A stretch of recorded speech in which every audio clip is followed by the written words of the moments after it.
Liberty. Ionescu, Truth. Jonquel Jones with a tough one. Stewie, little shoulder shake. Oh, what a shot! Phoenix with the move down the lane. Cloud into the paint.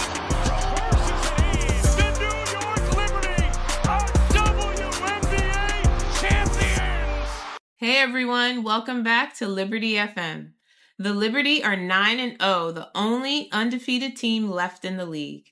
Today, we're breaking down what's fueling that run.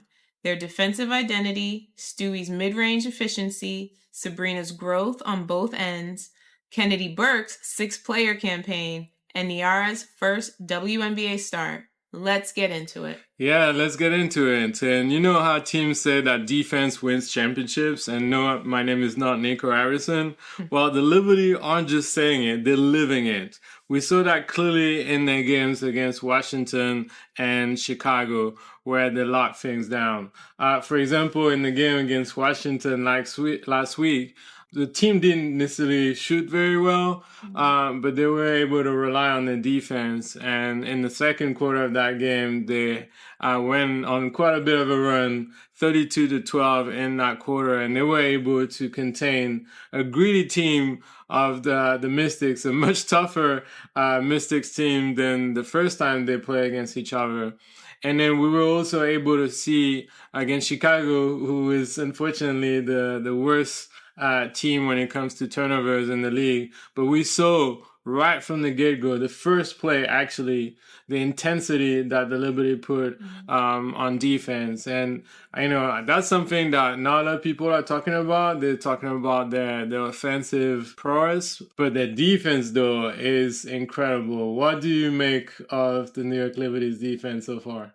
I think just also you got to give them props being ranked number 1 in the league on their defense. And you can just see that this team has come in so comfortable this year. You know, I think, you get the win last year in the championship and it sort of took something off. You know, they got that championship and now they can come in and play a bit more free. But now also what you see is that they're so much more comfortable with each other.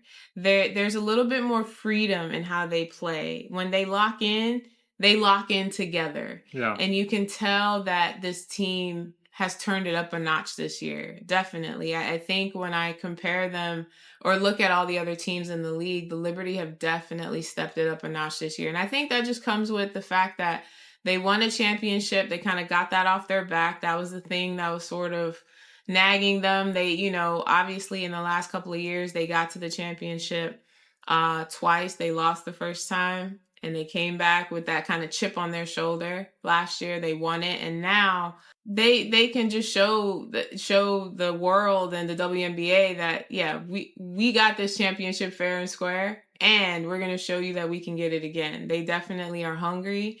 And they're just showing that they're that number 1 team in the league. And it all starts with their defense. And once they lock in, it really bleeds into their offense, which has been a great thing to see. And I think, a quote from Nyara, when she talked about their defense, she said, every time we hit a certain number of deflections, we usually win the game. With our team, there really shouldn't be any excuses. We're so long.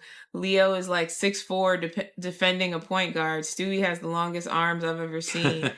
I do confirm that. Yeah, it is true. It's scary how much length and IQ this team has defensively. And it's true because when they switch, when you see them switching, it's like, you know, typically you see other teams that have a big. If they switch, usually the other team's big may get a guard who's much smaller than them sometimes.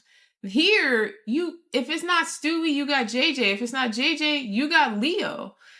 And then you even can put Kennedy Burke in that mix. And then you can even say Tosh Cloud. And you know how feisty she is on defense. She's one of the top defenders in the league. So you just have, and I got to give Sabrina her flowers because I know we've always kind of talked a little bit about Sabrina's defense.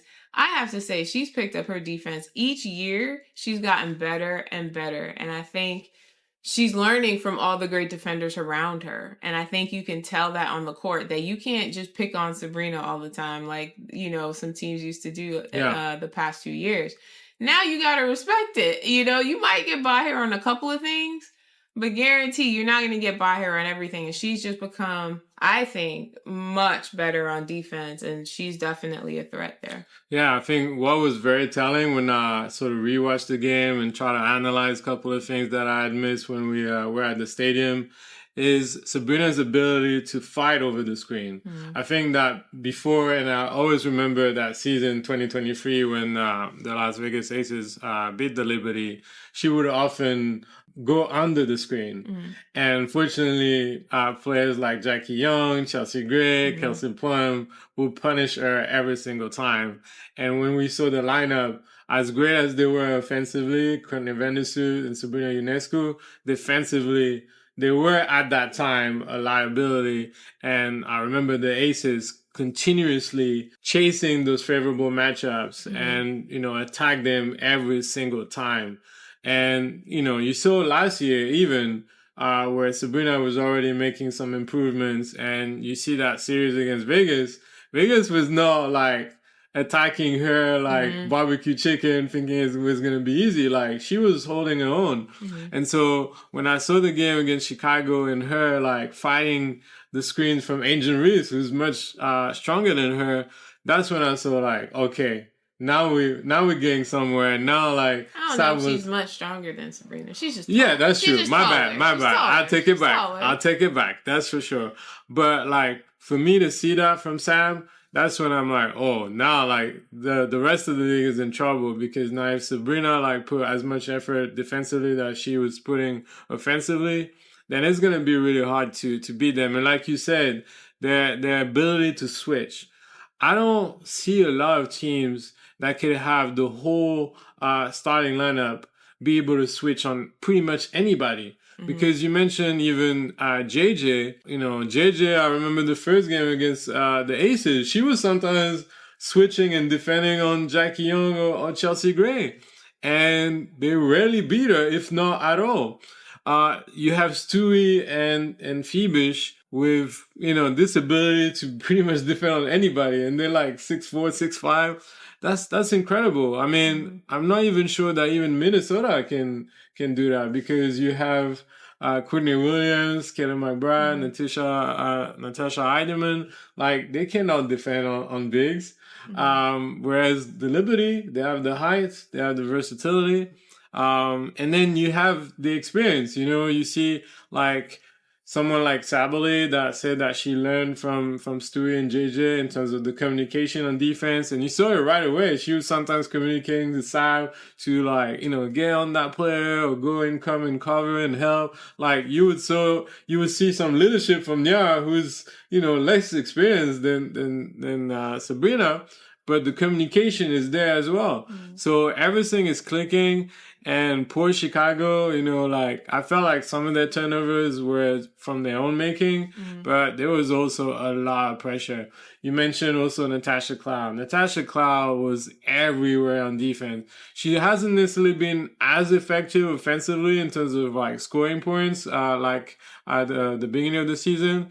But what she's not like making up in terms of scoring, she's definitely providing that in defense. And we know that Chicago is lacking spacing. And all you have to do, not that it's that easy, but you have to like crowd the paint. And so I saw numerous times when Cardoso will have the ball in the low post that automatically you will see Cloud coming, double teaming, putting pressure on Cardoso, deflecting passes. And there's so many times where those deflections led to an interceptions and then transition offense. The Sky was really struggling against that defense. And then at times they were able to find an open shooter, but whether it was Rebecca Allen, Rachel Bam, Ariel Atkins, they just could not score any 3-pointers. So it was a really tough night for Chicago. Yeah, I think, I don't know the depth of the Chicago team, but what you can see is just they sort of look all over the place. Yeah. And the only one that's really fighting, I would say, is Angel Reese. I mean, she had the points and the boards. She got another double-double. But it's just, it's not just the set plays. Like, they just don't look like they have much of an identity on the court. Yeah. Like, who are you as a team? Like, what do you hang your hat on as a team? And I just couldn't figure that out with them. They just seemed a bit too much all over the place. And that's not the team that they were last year. And so they were a scrappy team last year. They fought for everything. But, people could say maybe that's coaching. Some of the new players you got, you thought, one thing, maybe it's not working out. Maybe people aren't clicking the way you thought it would. But yeah, I think what the Liberty exploited for Chicago is just, their lack of spacing. Just, they were able to just pretty much pick them apart and just causing turnovers, even turnovers that Chicago did to themselves. It was nothing the Liberty provoked necessarily. But I just think that, Chicago has a long way to go. We'll see how that kind of pans out for the rest of the year. It's not looking great. Obviously, it's the beginning of the season. There's a lot more games left. Things can get turned around. But this first few games, 9 games is not a great showing for them. And they just have to buckle down and figure out, who they are as a team, because this was not the team I expected to be so low in the standings. I expected them to be sort of middle somewhere in there, probably fighting for a playoff spot. I didn't expect to see the Valkyries as high as they are. Yeah. So, sometimes I think back, is it coaching? Is it just the team chemistry? Is it a mixture of everything? Yeah. Either way, the Liberty exploited it all, I think. And to add, more misery, sadly, Courtney Vandersloot torn an ACL and is out for the season. So you lost your general, the player that you recruited to put some order and be able to, be the veteran to this young team and provide some assists to Camila Cardoso and Angel Reese. And now you don't have that anymore.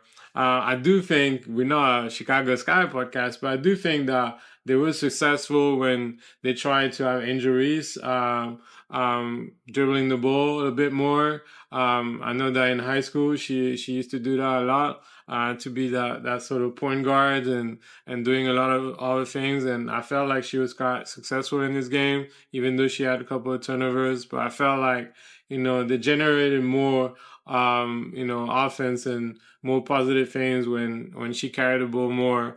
So that may be something to look at. But you clearly saw, the inexperience as well. Van Leeds, who's an elite player in college. You saw that, it's another level. And the W and she struggled. I mean, I didn't even know, someone told me that when she scored a free in the last quarter, that was the first free of her career in the W. She had not scored a single free just yet, and she's known to be a shooter. There were times where she was just losing the ball by herself. But she also had, Natasha Cloud on defense, or Rebecca Gardner as well. So that's definitely not easy. But they have a lot of things to figure out, and it's kind of worrying. And if you're a Liberty fan, there's one thing that you should worry is the fact that, Minnesota has Chicago's draft pick. And so because they didn't make the playoff last year, and at the moment they're among the bottom teams, and the WNBA is always looking at the last 2 seasons, that means that as of today, it will be almost guaranteed a top 3 in the draft in 2026 for the Minnesota Lynx, which is crazy. You're one of the best teams in the league, and you're going to have potentially the number 1 draft pick. That is insane. So, you have so many options. Lauren Betts, Olivia Miles, Izzy Flood. No, we cannot, Chicago cannot give that draft pick to Minnesota. So, at least if Chicago makes the playoff, then the draft pick will be a little higher. So at this rate, you could probably say Minnesota's getting a high draft pick. Oh man! More than likely, they're going to get a nice draft pick. But the thing about their team is that they're stacked as well. They have great players on that team. So, and some of their rookies are starting to get a bit more playing time. So. Yeah. We'll see. We'll see who they get and how often they'll play. And, one more thing. I just realized that this season, Chicago had the possibility to draft the number 3 who turned out to be Sonia Citron. And when we see how Sonia Citron is playing with the Mystics, you're like, what were you needed doing? somebody what like were her. you thinking? Like, you clearly needed someone like her because she's doing a great job. Her and Kiki Arifin, and I think they are doing a great job just as rookies on that DC team. And together, they're working out pretty well over there. Yeah. Well, Chicago is not surgical lately, but do you know who is recently or who's surgical? It's Stewie in the mid-range. She's not forcing anything. She's just reading, reacting, and making the right play every single time. And there's a crazy stat that I read the other day. She's shooting 67.5% inside the arc. A career average is 52.4, while being assisted on 80.8% of those twos. So, the first 2 seasons of Stewie, she would often have the ball in her hand, try to force plays, make things happen if she saw that her team was struggling. But like her shooting efficiency, obviously she's a great player, but I think, with her versatility or height, athleticism, she doesn't necessarily need to have the ball in her hand all the time. And we saw that first season with the Liberty. By the time we got to the final, she was completely gassed because she had put so much efforts all throughout the season, carrying the team and making sure that, they get a chance to a title. That I felt like that final against the Aces, she didn't have the energy anymore. And then we see as well that, she's a 35.2, 3-point shooter throughout her career. But last year, didn't necessarily have a good 3-point shooting season. It got better in the last part, but, below average. And currently, right now, this season, she's shooting 14.8% from 3. So not great at all. But what is great, though, is that she's not forcing. She had a couple of games where she would probably miss like 2 or 3 3-pointers, but she would not insist, and she would revert to different ways of scoring. The mid-range, cutting, her relationship with Sab is getting stronger and stronger. Yeah. And it's just a masterpiece lately. I mean, she had like 26 points, 11 rebounds against the Mystics last week. And then against Chicago, 18 points, 7 rebounds, 2 assists. I think it was 5 assists, and 2 blocks. A lot of low-key performances, like we mentioned before, but super effective.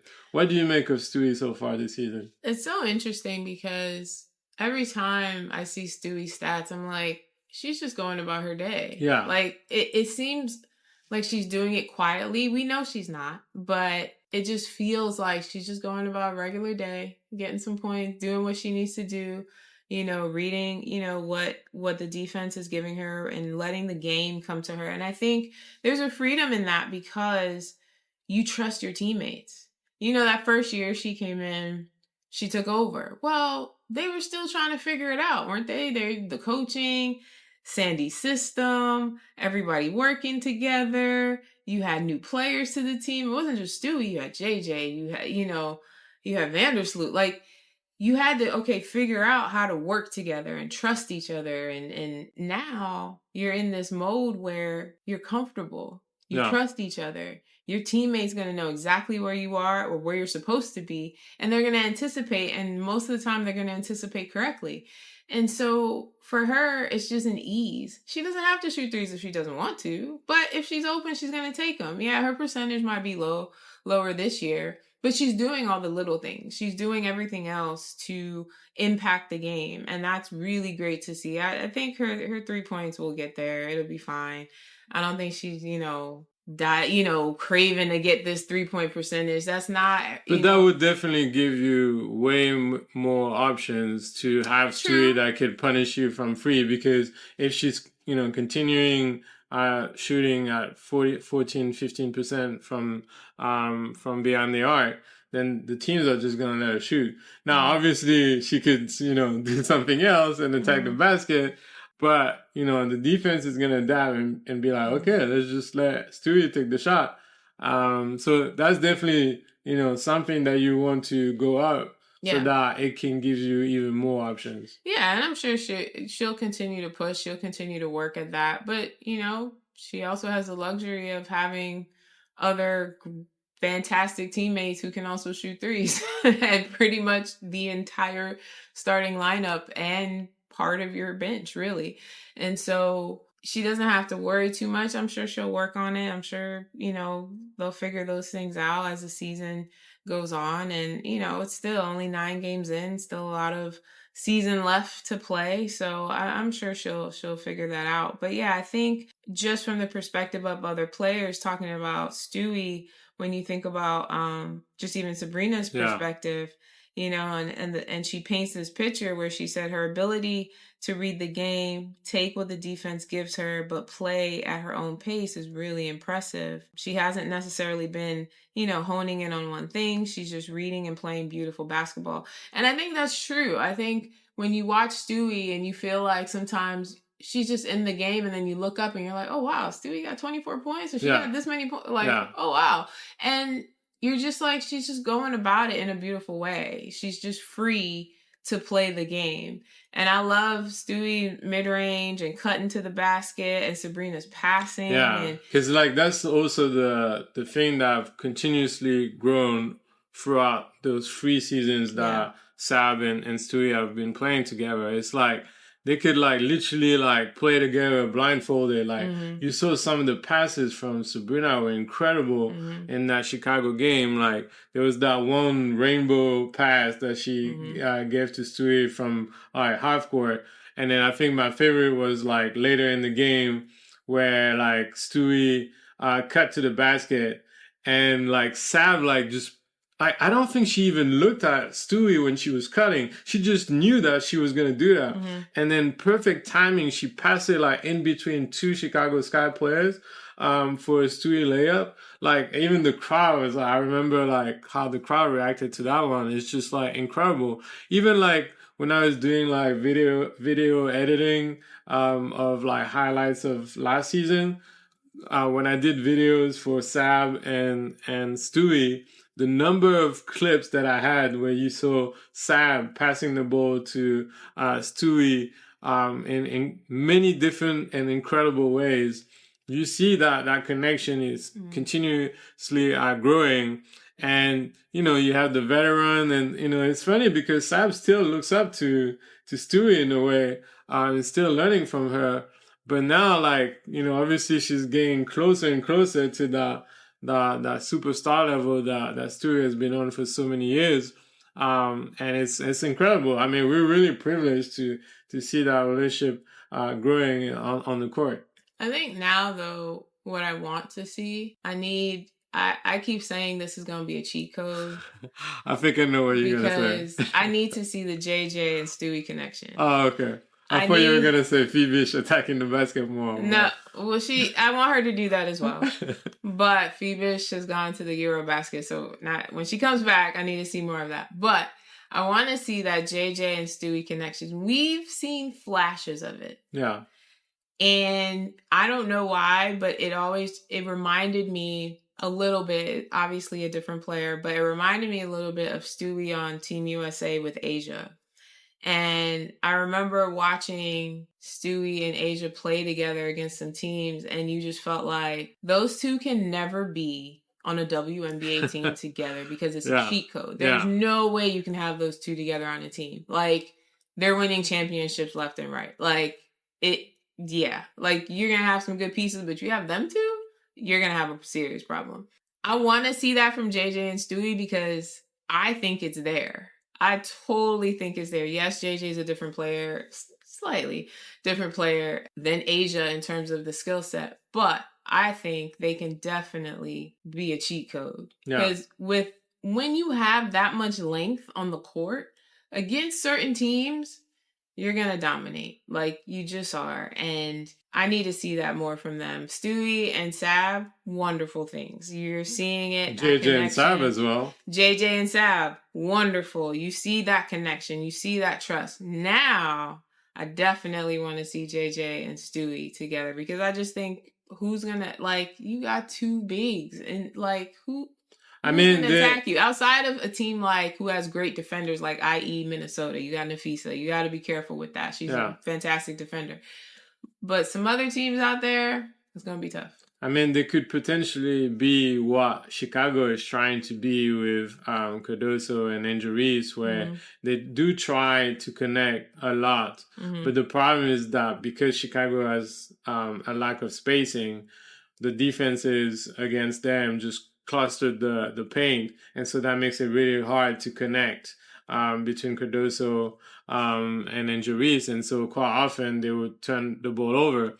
Versus JJ and Stewie that are so versatile, and both of them can shoot from mid-range. JJ more efficient from beyond the arc. There are a lot of possibility. I think, it is probably more possible this season than the last two because of the all-out system. The fact that everybody is, beyond the arc. Everybody could, dribble the ball, be the point guard, move, set screens, passing the ball. That it could happen more this year. Unfortunately, I mean, JJ has been injured a few times.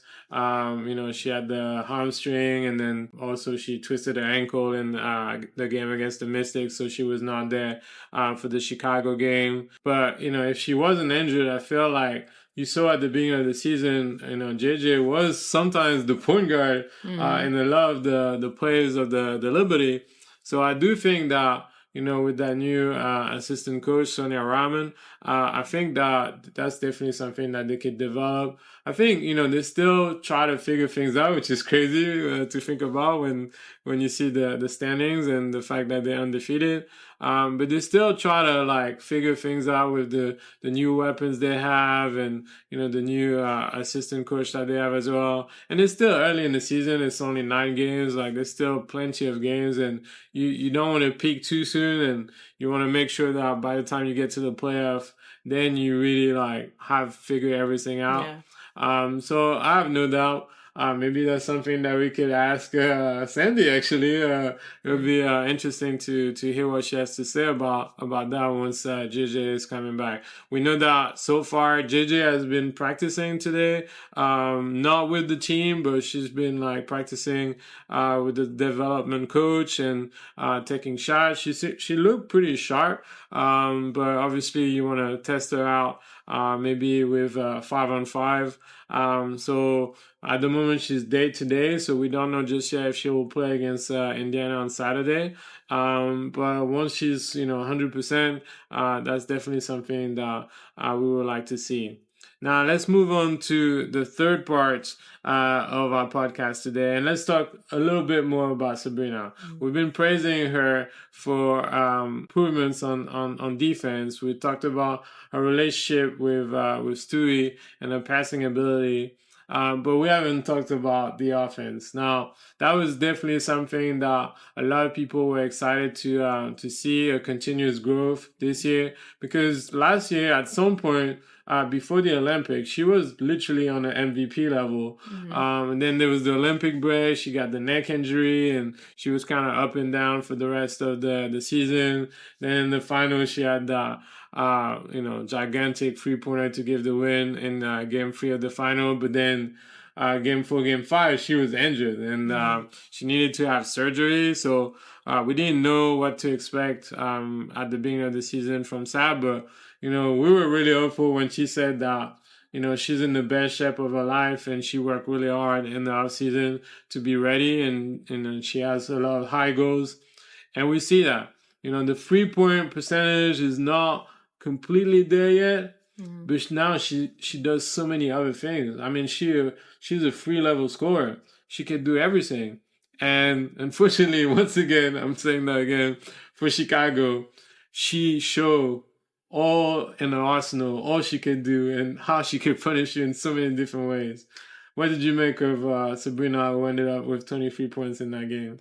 Yeah, she is going to be a force this year, I think. And it's not just going to be about her 3-point shot. It's going to be about her floaters, her pull-ups.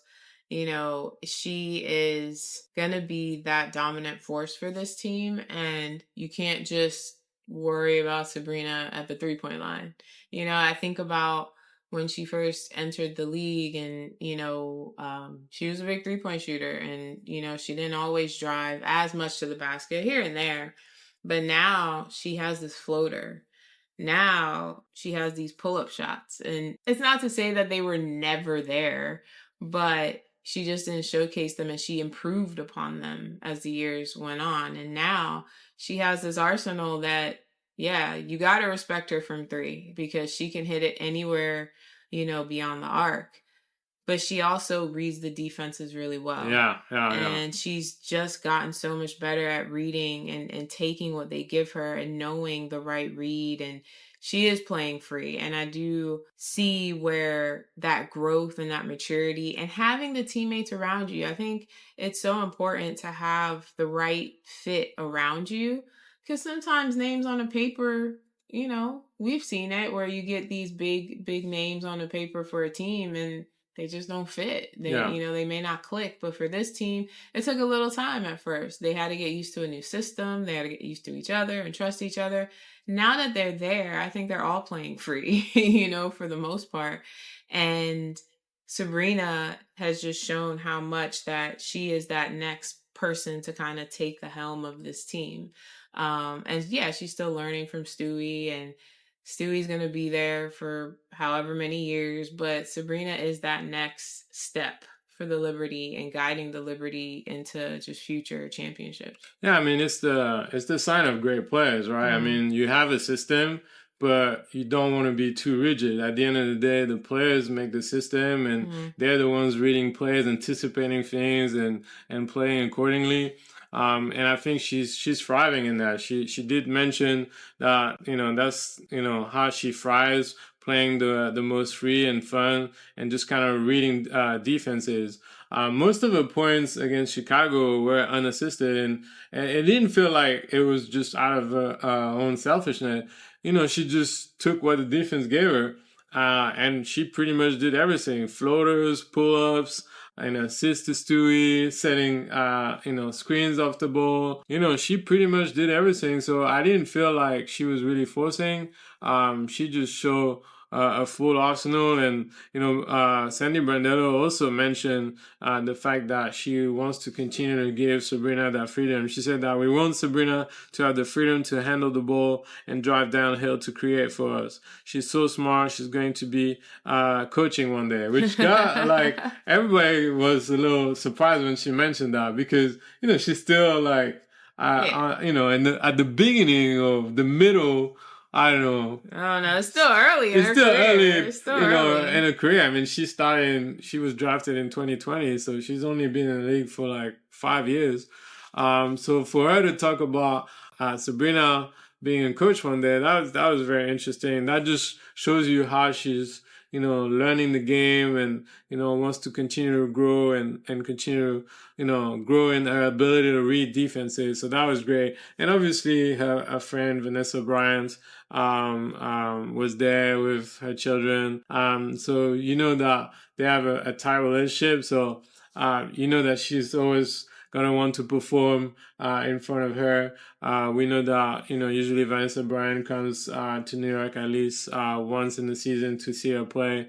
So it was great to see, even at the end of the game, where you saw the connection with the daughters. So, you have that extra motivation. Not that she needs it, but definitely, when you have your people courtside watching you, you're going to have that motivation.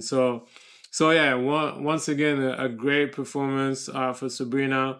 We forgot to mention that even though she's not shooting the threes as well as 2 seasons ago, she is now the number one in the history of the New York Liberty in terms of 3-point shot made, with before that game 401 3-pointers.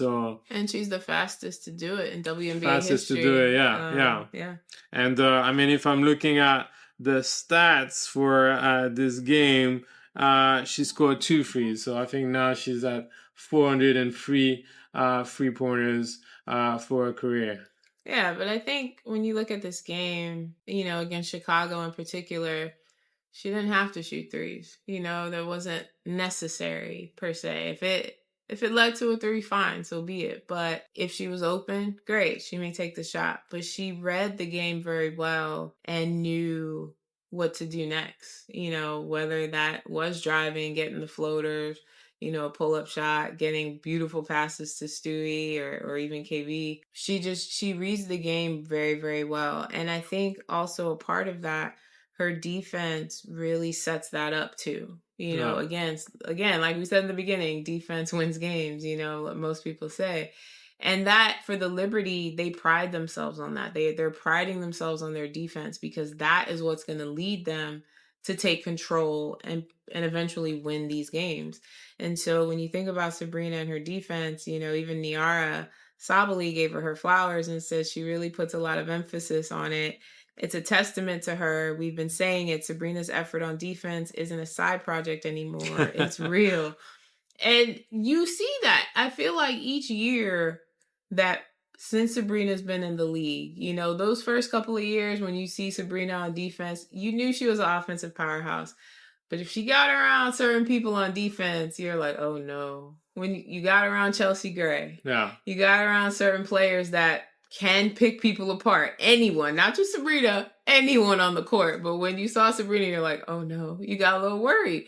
Now, I don't have that worry. Maybe you'll get by her here or there. But listen, I just needed effort. And she put that effort in and she's growing into a good defensive player. Yeah. And you want your best offensive player out there you don't want to wear them out on defense. You got Tosh Cloud. Let Tosh Cloud handle the defense. Let her wear people out. Let her run crazy on it. You know what I mean? Tosh Cloud don't have to score per se. If she gets some shots off, great. But you really need her as that dog on defense. And for Sabrina, just having, a better handle on defense and just reading the game so well, the sky's the limit for her at this point. Yeah, no, that definitely. I'm definitely looking forward to the rest of the season, how she's going to continue to grow. And she didn't make the All NBA, All WNBA first team last season. I think she was in the second team. Caitlin Clark took that spot. But I definitely want to see her in that top 5 for this season. Now, to move on to our 4th segment of our podcast today, let me have a little trivia question for you, even though I think that you know the answer. But this player has set a WNBA record with a 3-point shooting percentage of 63.3% in the first 9 games of a season with a minimum of 3 tries per game. All right. Now, this player also has become one of only 5 players in WNBA history to shoot 100% from beyond the arc on more than 3 attempts in consecutive games. Who is this person? Of course, it is Kennedy Burke. Kennedy Burke. Let's go, KV. Yeah, no, we already have the agenda of 6th player of the year. Even her, she was kind of like surprised after the game when Stewie was asked about it, Sandy as well. And she was kind of like a little self-conscious and shy and, being humble and modest about it. And yes, it's only been 9 games, but the way she's been playing lately has been incredible. And it's not just the 3-point shooting, but the 3-point shooting is definitely the thing that comes to mind because you saw that she worked on it in the offseason. Even the technique is sharper, like the way a hand is like closing in after the ball left her hand. Whereas in previous season, you felt like it was kind of more going to the side. And she's been lethal. I mean, 4 for 4 against the Washington Mystics, 3 for 3 against the Chicago Sky. She's a difference maker, and every time she's on the court, she's making a difference. And she's careful with those shots, too. Yeah. She's not just throwing up threes wildly because she's like, oh, I'm hot, let me just throw it, it's gonna go. No, she's smart with where she's taking threes. She's not making a lot of attempts. Again, 4 for 4. She took 4 attempts. I'll take 1 free in a professional game anytime, but and so she's just to see her confidence and seeing her last year kind of come in. I mean, Kayla Thornton had more of a role than Kennedy Burke did last year. But now this year, Sandy's called her to step up. Yeah. And, they need her. They're going to need her. And she did that. And for this game, she came in, did her job. And you could tell just by getting those minutes, just by getting in there playing with the team, she's doing well. Yeah, there's some things to clean up, but that's like any other player. I don't fault her for those things, but I think that she is going to be a difference maker, and definitely she should be in the conversation. I know it's early, 9 games, but she should definitely be in the conversation for 6th Woman of the Year. Yeah, I mean, I think she did mention like she didn't want to just be satisfied with how she's been playing so far. She was already talking about what she can improve, because she knows that now with scouting reports, now they're gonna pay closer attention to her, because they don't want to get punished and see Kennedy Burke scoring 2, 3, or 4 3-pointers in the game. So the defense is probably going to be a little tighter. So she did say that, I'm going to have to work on attacking the basket, on my finishing, on my dribbling, because now the defender is probably going to put more pressure on me. So that's going to give me an opportunity to attack the basket. And so I was glad to hear that, to see that, she continues to improve, and she's like a Swiss knife. Anything that you demand from her, she could do it. Now, the good thing, is that, sometimes last year she was kind of asked to defend on the 4 or 5 position, and even though she's pretty tall for a guard, it's hard, like having to defend against someone like Cardoso or I don't know, Nafisa Collier, so. The fact that now we have Nyara and, JJ and Stewie, and Nyara is going to have more playing time now, it's going to help her to not having to play that role on defense. But she could pretty much defend like 1 to 3, sometimes 4. And, defensively, we know that she's great at stealing the ball. But now she's bringing that fire on offense. And sky's the limit for her. Like you said, now like she's playing that role that KT had last year. And Sandy mentioned, like, I called Kennedy in the offseason, and I told her that I was expecting a bigger role from her this season and expecting more from her. And she took that assignment at heart, and it's been great to see that growth. And yeah, like sky's the limit for her, and I hope that can continue that way. And I think that just shows you when your coach puts that on you and you see the trust. Yeah. And the responsibility your coach is giving you, that helps a player. That helps them to rise to the occasion. And Kennedy is rising to the occasion every game. She can definitely be a difference maker, and she has been a difference maker for the Liberty when, there's a lull sometimes, especially in that third quarter. I know that's an area that the Liberty are trying to clean up when they come into the third quarter of games. But she provides that spark along with some others, but she definitely leads the charge in that. So it's going to be great to see her just continue that rise, because 9 games in and she has these stats already. Yeah.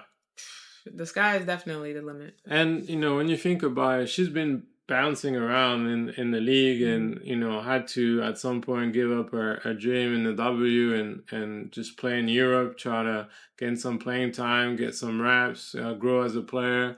But I think it's, truly amazing to hear people like Natasha Clyde that play with her in Washington, and then Stewie also play with Kennedy Burke in Seattle, and for them to share how much growth they've seen from her, because now she's not just like a role player that just has like garbage time minutes.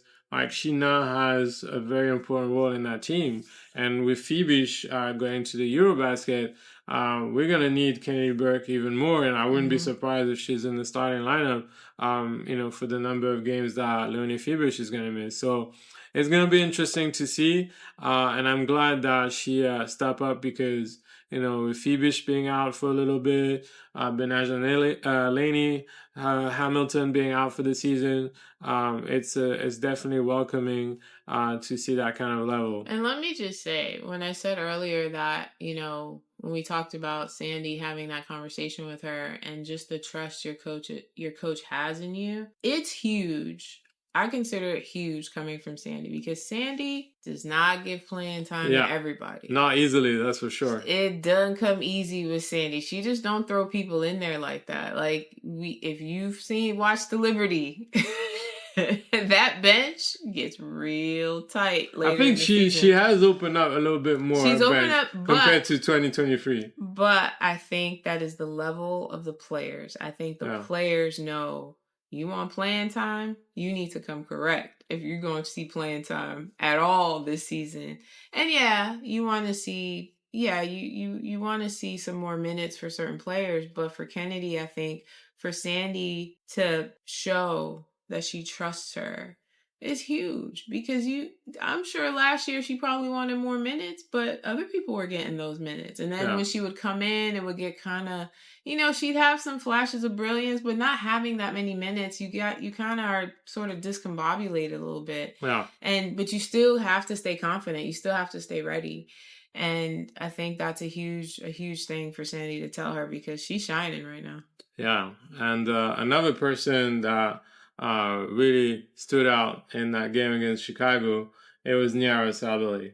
Nyara Sabali. Yeah, Sabali.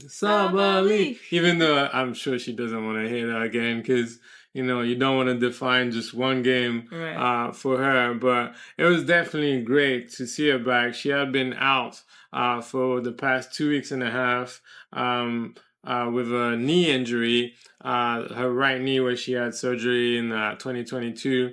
And Jackie Powell did a great article explaining what has been happening for her those past few weeks. She explained basically that, her knee was swollen and, she felt some discomfort.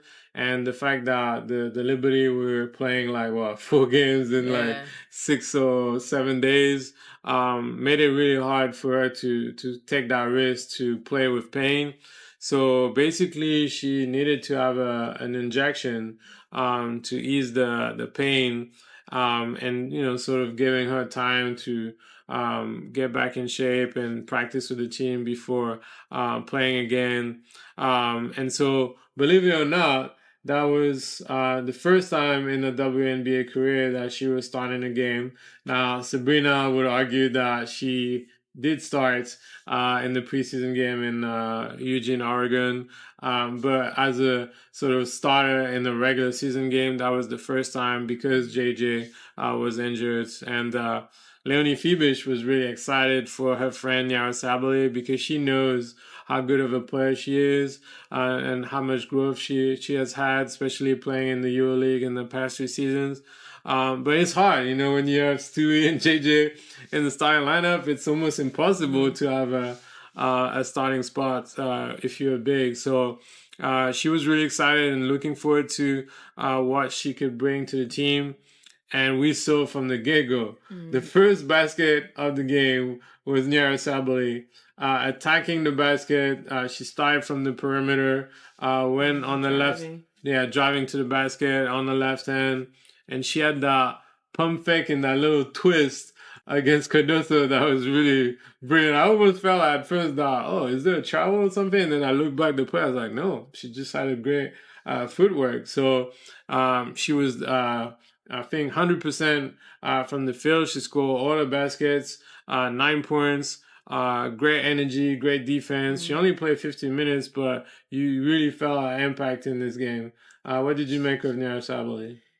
She's fantastic. I think she's another person that you're going to see on the rise this year as she gets more playing time. And just hoping that she doesn't get injured. I think that's been the only thing that really it's the biggest thing is just making sure she stays healthy. And as long as she stays healthy, she's getting that treatment in and getting what she needs, she's going to be a surprise, I think, for a lot of teams. I think last year against Minnesota, she came in towards the end and was a spark. She blew our mind. I mean, she was a incredible. Spark at the end. That's still against Nafisa Collier. And everybody was chanting her name. And, Nyara is strong and she's so versatile. And that first play of the game against Chicago where she drove to the basket against Cardoso and had that spin move, the speed that she has. She's going to be a force. And I think as long as she sees the lane, she can go. And I think that's what we need. We definitely need people who aren't afraid to go to the bucket and just try to make a shot and not, stick to that outer perimeter. And so she's going to be that person. She also has the 3-ball in her arsenal. We've seen it. We've seen it in practice and warm-ups. We've seen it. We saw it a couple of times in games, but it's not often. I know that's something that she's been working on. So she's building her arsenal, and she's a young player. And I think, again, even for her, like we said with KB, the sky's the limit because she's going to be needed. So as long as she can stay healthy, she's going to get those minutes, and I think she's going to be a huge piece for the Liberty. Yeah, and what was revealed today during practice and was a great surprise for us Liberty fans, and probably not so much for the German national team, but she in the end decided to not participate at the Eurobasket because of her injury, and the fact that it's a very intense competition with a lot of games in a short period of time. And so, for her just coming off the injury, going to Germany for the Euro, then going back, and then the WNBA season just keeps rolling, that would have been a lot. So with the doctors and the coaching staff, they took the decision, for her to not participate at the Euro. I know it must be a tough decision because, part of the competition will be in Germany at home. So I know it must have been hard. But, I mean, she has to take care of her health. And, she's going to have an important role this season with the Liberty. So, like Marine said, she was happy for her because she knew that it was the right decision for her. And, she knows what she's talking about because she had to make the same decision in regards to not play with France and just focus on the WNBA season. So we see how much of an importance now, a WNBA career is for players. Before, players would prioritize playing abroad or playing for the national team, but not this time around. More and more players have taken a decision to stay in the W. And I was happy to hear as well that Emma Misseman, former Chicago Sky player, playing for the Belgium national team, and Fenerbahce in Turkey, because she's obviously an important player, a FIBA player. She had that discussion with the International Basketball Federation in regards to international competitions. When you think about it, the Euro is now every 2 years.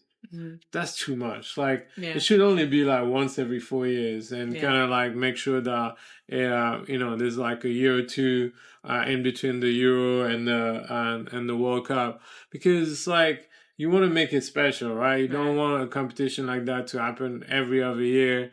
And the calendar as well, the timing where they put that competition is pretty much the worst timing.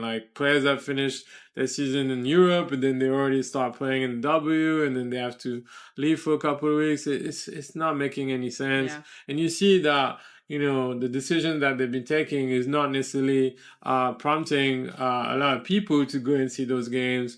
So all in all, there's going to be some rethinking to do, because now more and more players are going to prioritize the WNBA in their individual careers. So something to think about. But, for now, I'm glad that Nyara is staying with us, because on Saturday, that's the second game that the Liberty is going to have this week. They're going to play once again in Indiana against the Indiana Fever. At this moment, we don't know if Caitlin Clark is going to be back. She was on the verge of coming back, but she ended up not playing on Tuesday against Atlanta. So who knows? She's probably probable or day-to-day. And then same thing on the other end with Jonquel Jones. We don't know just yet. So Nyara Saboli's role will be crucial to face Natasha Edwards and Aaliyah Boston. Do you think that it could potentially be the first loss for the Liberty, or what we've seen so far made us believe that they'll take care of business? I do think they can take care of business. I think Stephanie White is a great coach. Mm-hmm. And she's always been a tough opponent for the Liberty. Yeah, sure. She knows the Liberty very well. We end up winning most of the time, though. Most of the time, yes. For me, I don't know why. I'm not saying they can't lose to Indiana. Yeah. I'm not as worried. You have a good feeling. I'm not worried about Indiana as much as I'm worried about Atlanta. Yeah, next week. Because of their bigs, and because BG's flourishing. She's doing well. Yeah. Alicia Gray. Gray. Everyone is clicking over there. Their record is they're kind of in the middle of the pack. But I don't know why. I'm a little more concerned with Atlanta than I am Indiana. Indiana, yes, because of Caitlin Clark. But if you can lock her down and prevent them from going on too many runs, you can hold them down. The only thing is, what makes me nervous is that when teams have a few losses, they get a bit more hungry, they get a bit more locked in. Yeah. And you've been winning, and you kind of been using this formula. It's working. You haven't faced the loss yet. So I don't know. I do think that Indiana will pose a bit of trouble, but I think they can get by them. All right. Well, we'll see then. The game is this Saturday. We'll try our best to cover that game, and then next week, as you mentioned, Tuesday, a game at home against Atlanta, and then Thursday next week, the first time we're also facing the Phoenix Mercury. That would be another interesting matchup as well. But thank you so much, guys, for listening to our podcast and for your words of encouragement. We really appreciate it. We're so grateful that we get to share our passion about the New York Liberty with you guys and see this team continuing to grow. But as we always say, Felicia, let's go Liberty!